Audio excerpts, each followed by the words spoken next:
السلام علیکم دوستوں، میں نعمت علی آپ کا اپنے یوٹیوب چینل اردو ادب میں خیر مقدم کرتا ہوں۔ جیسا کہ آپ سبھی حضرات جانتے ہوں گے، اس وقت کرونا وائرس کووڈ-19 کا قہر پوری دنیا میں برپا ہے۔ اسی کڑی میں آج ہندوستان کے وزیر اعظم جناب نریندر مودی صاحب نے لاک ڈاؤن کو مزید 3 مئی 2020 تک کے بڑھا دیا ہے۔ یہ ہم تمام کے لیے بہت ضروری ہے اور ہماری صحت کے لیے ضروری ہے۔ آپ سبھی سے میری معتزانہ گزارش ہے کہ اپنے گھروں میں رہیں، بلا وجہ باہر نہ جائیں، اور ساتھ ہی ساتھ اپنے دوستوں کا، اپنے گھر والوں کا، اپنے دوست احبابوں کا اور اپنے گلی محلے پڑوس کا بھی خیال رکھیں۔ جو بھی ضرورت مند ہیں ان کی ضرورتوں کو پورا کرنے کی کوشش کریں، یہ ہماری نیتک ذمہ داری ہے۔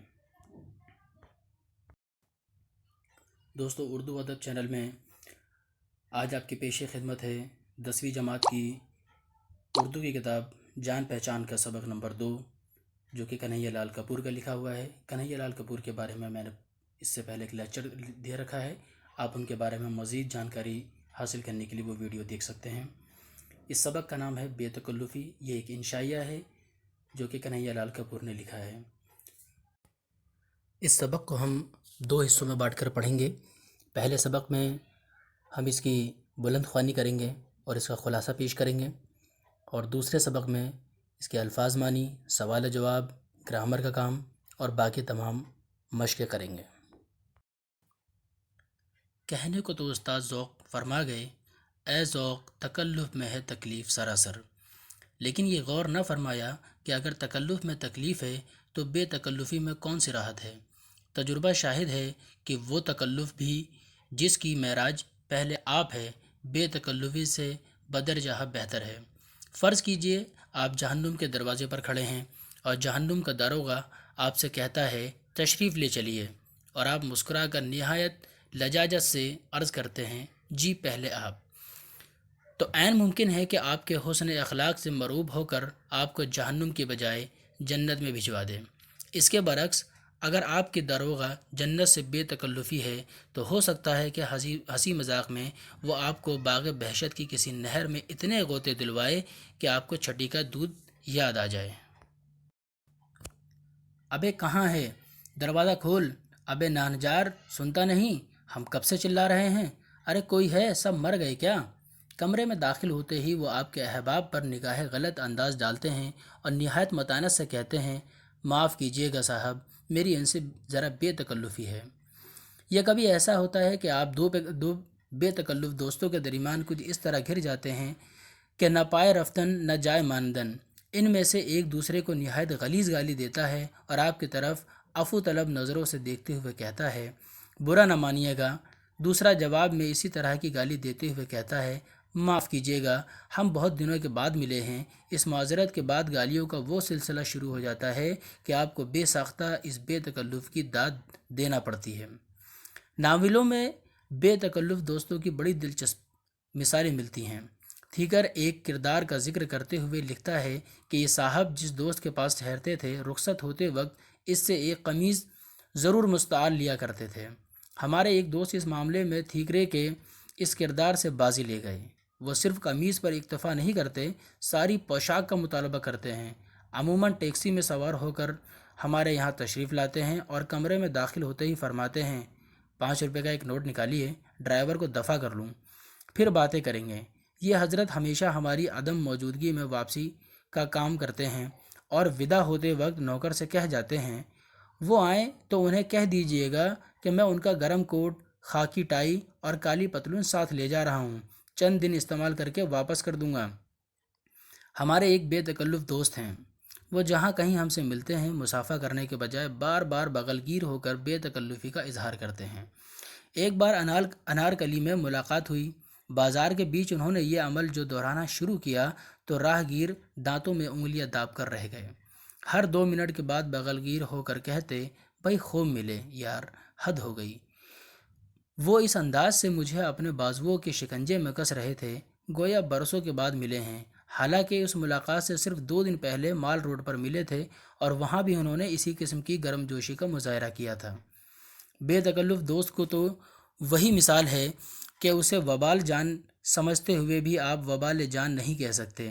اگر اس کے جی میں آئے تو آدھی رات کو آپ کے گھر آ دھمکے اور نہ صرف لذیذ کھانے کا مطالبہ کرے بلکہ کہے کہ سوئیں گے بھی ہم یہیں اور سوئیں گے بھی آپ کے ساتھ۔ دوپہر کے وقت آپ سو رہے ہوں تو قینچی لے کر از راہ مذاق آپ کی دونوں مونچھوں کا صفایا کر ڈالے۔ شدت درد سے آپ کرا رہے ہوں تو بدتمیزی سے آپ کا منہ چڑھانا شروع کر دے۔ بعض اوقات بے تکلف احباب ایسی حرکات کے مرتکب ہوتے ہیں کہ بے ساختہ پکار اٹھتے ہیں، ہائے تکلف، ہائے تکلف۔ ایک دفعہ مجھے دہلی جانا تھا، گاڑی کے آنے میں دیر تھی، پلیٹ فارم پر ٹہل رہا تھا، اتنے میں ایک دوست سے ملاقات ہو گئی۔ پوچھنے لگے کہاں جا رہے ہو؟ میں دہلی کہنے لگے۔ دہلی جا کر کیا کرو گے؟ چلو باٹا نگر چلیں گے۔ میں نے معذرت چاہی، ادھر ادھر کی باتیں ہوتی رہیں۔ یک لخت انہوں نے کہا ذرا ٹکٹ دکھائیے تو۔ میں نے ٹکٹ دکھایا۔ ٹکٹ لے کر انہوں نے اس کے ٹکڑے ٹکڑے کر دیے اور قلی سے کہنے لگے صاحب کا سامان واپس لے چلو، انہوں نے دہلی جانے کا ارادہ ترک کر دیا ہے۔ انہی صاحب نے ایک بار اس سے بھی عجیب حرکت کی۔ ایک دن میں دریا کے کنارے کھڑا ہوا غروب آفتاب کا منظر دیکھ رہا تھا۔ نہ جانے آپ کہاں سے آ ٹپکے، آپ نے آؤ دیکھا نہ تاؤ، پیچھے سے مجھے اس زور سے دھکا دیا کہ میں لڑکھڑاتا ہوا پانی میں جا گرا۔ آپ نہایت ڈھٹائی سے قہقہہ لگا کر فرمانے لگے واہ خوب چھلانگ لگائی آپ نے۔ جب میں بڑی مشکل سے تیر کر کنارے کے قریب پہنچا تو ایک قہقہہ لگا کر کہنے لگے مجھے معلوم نہ تھا آپ اتنے اچھے تیراک بھی ہیں۔ تکلف کے خلاف آپ جو چاہے کہیں، لیکن آپ کو تسلیم کرنا پڑے گا کہ تکلف سراسر نفاست ہے اور بے تکلفی سراسر کثافت ہے۔ تکلف پہلے آپ ہے تو بے تکلفی پہلے ہم اور جہنم میں جائیں آپ۔ تکلف گز بھر لمبا گھونگھٹ ہے تو بے تکلفی گز بھر لمبی زبان۔ تکلف زیر لب مسکراہٹ ہے تو بے تکلفی خندۂ بے باک۔ اب اگر اس پر بھی استاد ذوق فرمائیں کہ تکلف میں سراسر تکلیف ہے تو ہم تو یہی کہیں گے صاحب آپ کو بے تکلف دوستوں سے پالا ہی نہیں پڑا۔ اب آپ کے سامنے پیش کرتے ہیں سبق بے تکلفی کا ایک مختصر خلاصہ آسان اور فہم زبان میں۔ بے تکلفی ایک انشائیہ ہے جسے طنز و مزاح نگار کنہیا لال کپور نے تصنیف کیا ہے۔ شاعر شیخ ابراہیم ذوق کا یہ شعر جو آپ اسکرین پہ دیکھ سکتے ہیں، اے ذوق تکلف میں ہے تکلیف سراسر، آرام میں ہے وہ جو تکلف نہیں کرتا۔ اس کا پہلا مصرع اس پورے انشائیے کے لیے زمین فراہم کرتا ہے۔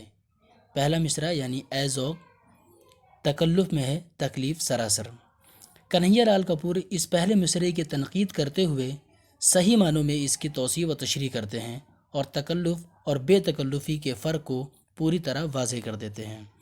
جہاں ذوق یہ دلیل دیتے ہیں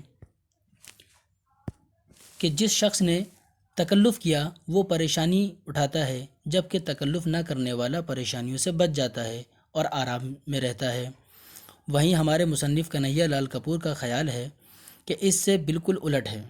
وہ کہتے ہیں کہ ایک تو بے تکلفی کا اظہار کرنے والے خود کو آپ کا قریبی دوست، آپ کا ہمدم اور آپ کا بہت جگری بتاتا ہے، اس لیے چاہ کر بھی آپ اس کی مخالفت نہیں کر پاتے۔ دوسرے یہ کہ بے تکلفی کی آڑ میں وہ حد سے تجاوز کرنے لگتے ہیں اور ناجائز فائدہ اٹھانے لگتے ہیں۔ تکلف کے فائدے بتاتے ہوئے وہ ایک مثال دیتے ہیں کہ اگر آپ کے گھر کوئی مہمان آ جائے، آپ اس سے کہتے ہیں کچھ منگواؤں، وہ جواب دیتا ہے کوئی تکلف مت کیجیے۔ اس کے بعد آپ چائے، کافی، کولڈ ڈرنک پوچھتے جاتے ہیں اور وہ تکلف نہ کرنے کی دہائی دیتا رہتا ہے اور آخر میں پانی پر اصرار ہو جاتا ہے۔ نہ ہینگ لگی نہ پھٹکری اور ظاہر داری جو کہ تو برقرار رہی۔ وہیں اگر وہ مہمان بے تکلفی والی نوعیت کا ہوا تو اب آپ اس سے کھانے کے لیے پوچھیں یا نہ پوچھیں، اس کی بے تکلف فرمائشیں شروع ہو جائیں گی۔